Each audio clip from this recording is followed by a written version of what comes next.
Welcome to the 5-Minute Retirement Coach, brought to you by Investor Solutions. Your host is Frank Armstrong, President and Founder of Investor Solutions. Today let's talk about traditional retirement plans. These are the kinds your father had, but going forward they're probably going to be pretty scarce. The precise name for them is a defined benefit retirement plan. Defined benefit plans offer the promise of future guaranteed benefits for life.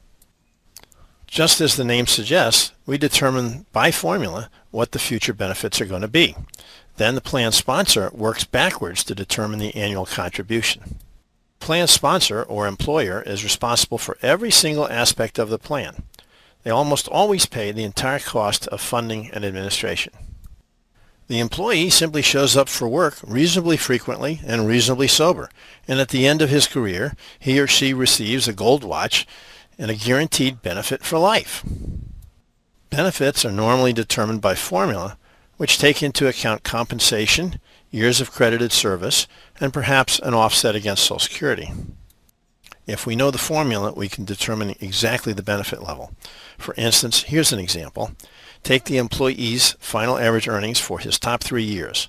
Multiply that amount by 2% for each year of service up to 25 years. Add 1% for each year of service above 25 years. Reduce that amount in the event of early retirement by 2% per year. Finally, reduce that amount by all or a portion of the Social Security benefit. Here's how the math might look for an employee age 55 who has 35 years of service and his final average earnings are $100,000.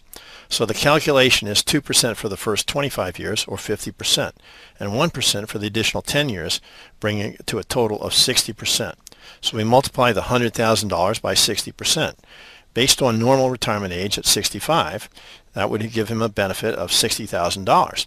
But our employee wants to retire 10 years before the normal retirement age, so we have to reduce that amount by 20%, or $12,000. And the plan takes credit for $12,000 of Social Security income. After we subtract all that out, the employee gets $36,000 a year forever.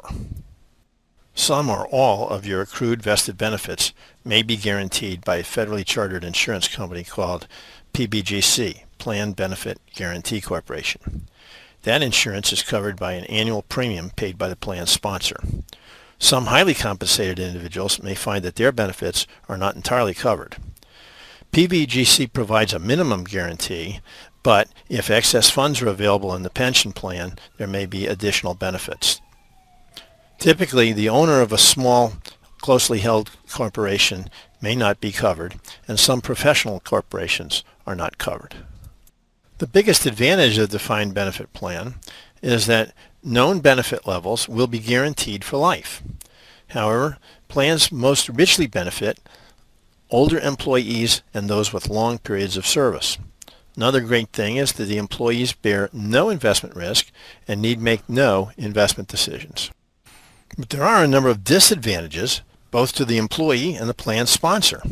Because of the way benefits are calculated, short-term employees or employees that retire early may have very small benefits under the plan. This is not a good thing in an economy where people change jobs frequently over their career. Generally speaking, benefits are not portable, which means that employees can't take them with them or roll them into the next pension plan, as they could say in a 401k. Even with PBGC insurance, a plan termination could be potentially catastrophic for the participants because benefits might be a tiny fraction of what they expected to accrue. From the plan sponsor's point of view, they have a huge potential liability for any underfunding. This is a major concern, as many companies have found that their pension liabilities greatly exceeded their entire corporate assets. These plans are also costly to administer, require an annual actuarial certification, and it's difficult for the plan sponsor to accurately forecast future benefit levels because most often the benefit levels are based on the last few years of compensation, which can't be known in advance.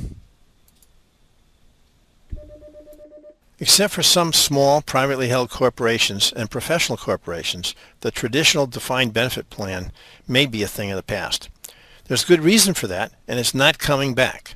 Going forward, more than likely your retirement plan will be some variation of the defined contribution plan, such as profit sharing, 401k, or 403b. Potentially, this could be a lot more valuable to you, but it does shift the responsibility for making decisions to the participant. So we'll be showing you how to maximize the benefits of these plans. This has been a very quick overview of the traditional defined benefit pension plan. For additional resources, go to our site investorsolutions.com or sink-swim.com and search either site for defined contribution. There's lots more information there, including articles on plan termination and the triple whammy that early retirees may receive under the plan formula.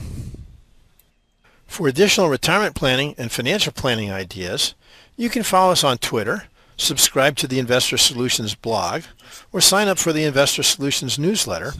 Finally, you can friend us on Facebook. Thanks for participating.